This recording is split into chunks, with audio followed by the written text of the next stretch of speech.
Let's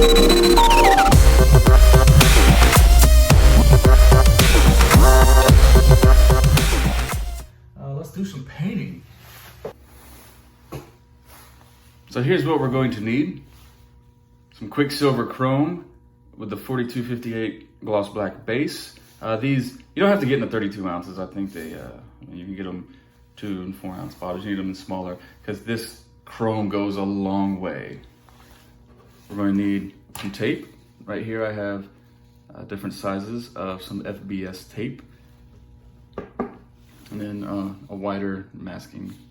And then whatever it is you're going to be chroming and painting. And in this instance, I am using the awesome NECA shredder.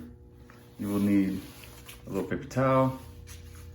I'm using some 1000 grit sandpaper, an X-Acto blade, maybe whatever your drink of choice is. Jesus.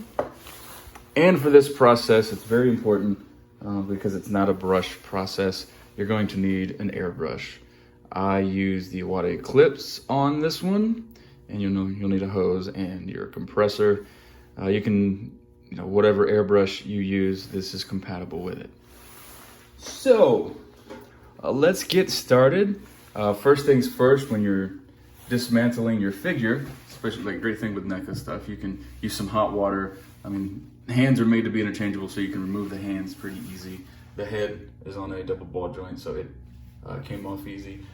I put the feet in hot water so I could remove his little ninja toes easily, so I could get to his shin guards.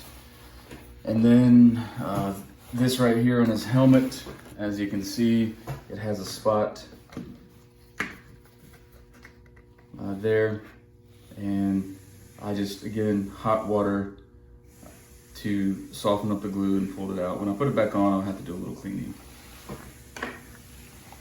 So let's, I'm sure you guys are done hearing me chit chat. Let's get to paint that.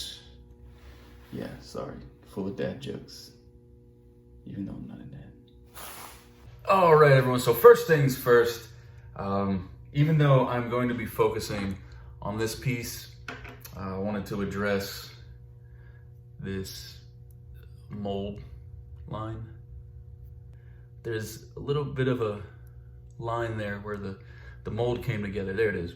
So what I'm doing is I'm going to get rid of that by using some 600 grit sandpaper. It's not very aggressive, but it's aggressive enough to smooth this out, so we can get rid of that and make it look like all one solid piece.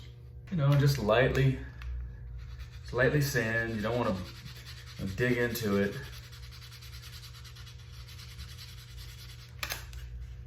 And it'll slowly go away. You want to keep kind of a crosshatch pattern like this, just almost like X's. Because if you just do one way like this, you're going to create grooves. Yeah, you don't want to do that. So we just go back and forth. And there you go. So you can still feel it here where I haven't touched it. And there, it's knocked down just enough. And then after the 600 grit, we'll get rid of these. And then we'll go to the 1000 grit to sand everything to make it smooth. So what I actually did was take it down a little further. I used some 400 grit. You can work it with 600 if you take your time. But with the years of experience that I have, I went ahead with more aggressive grit sandpaper. So if you're comfortable with going to 400 grit to get the mold lines out, feel free to, but be sure that you come back with 600 and work those out. And then after the 600, I'm gonna go to the 1000 so I can get it as smooth as possible, because like I said, I wanna make sure this is slick and the black gloss is slick, and because that will achieve the chrome effect the best. So here I repeat the process with this top piece, just smoothing it down.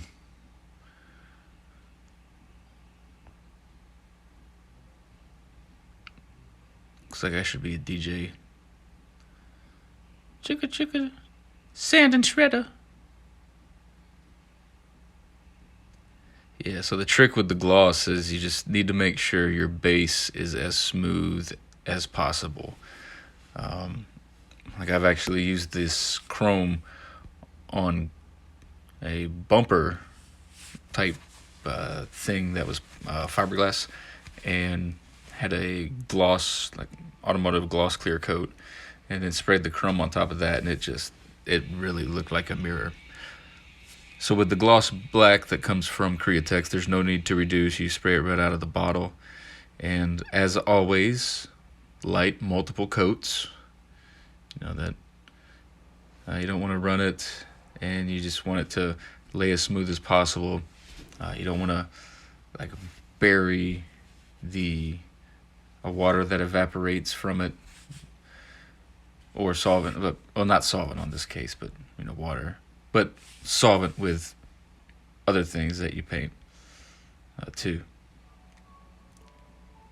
So yeah, just no need to cover everything on the first pass. So just takes time, multiple layers.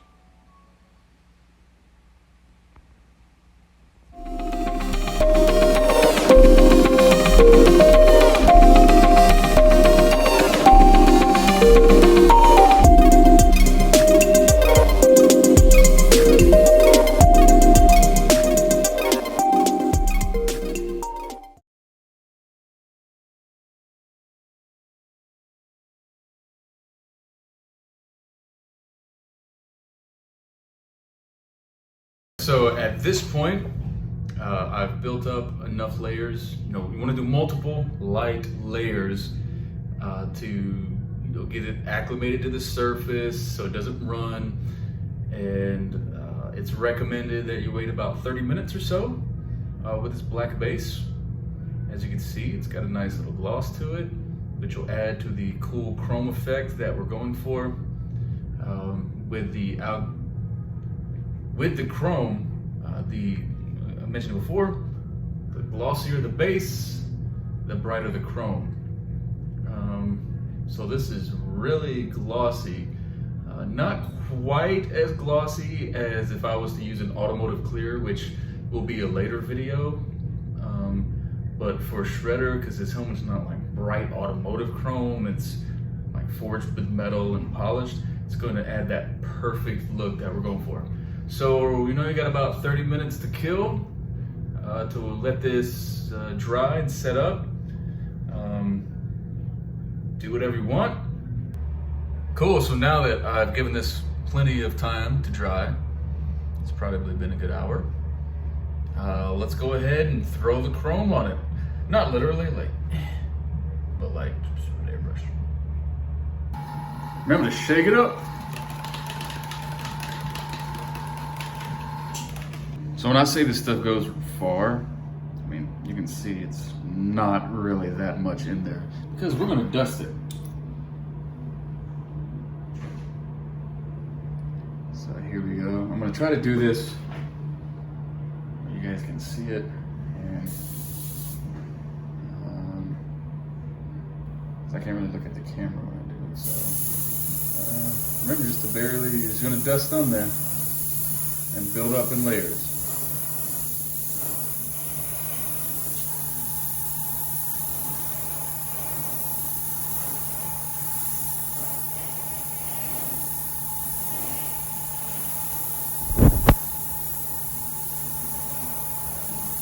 I know, watching these type of videos in real time and like this can be annoying, and it's just like, let me try to get there. But it's very important for me in the teaching process to show you more of like real time, and this is exactly how to go with it, because if you go too fast, you can just make this look like silver paint, or you can run it, or you can just mess up. So this is what it takes to get there. It's just time. There you go.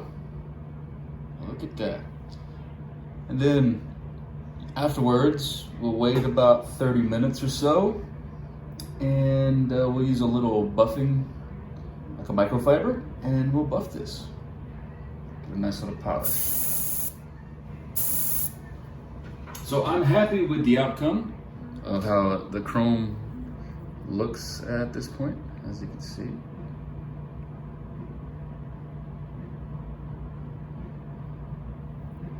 Where we're at with it.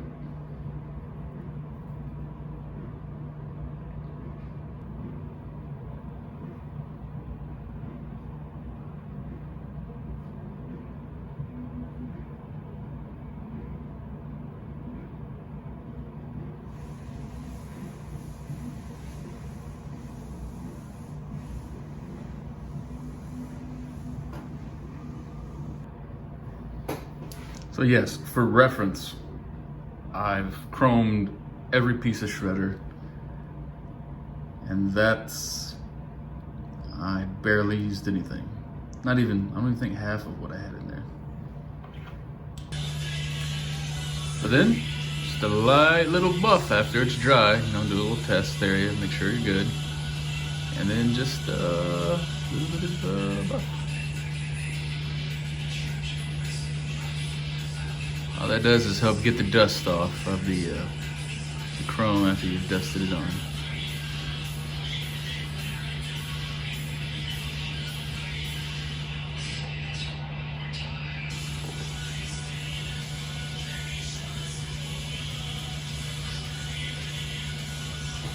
There we go, all nice and shiny.